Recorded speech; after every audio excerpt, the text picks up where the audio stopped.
So an alkene on ozonolysis gives methanol. So methanol is nothing but HCOH.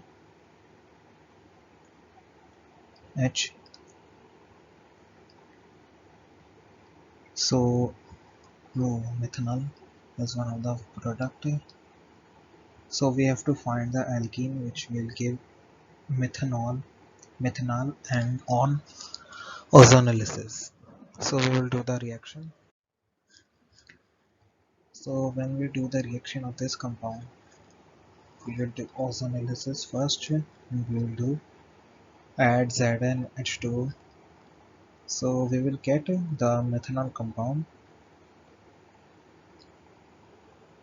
So correct option will be option first.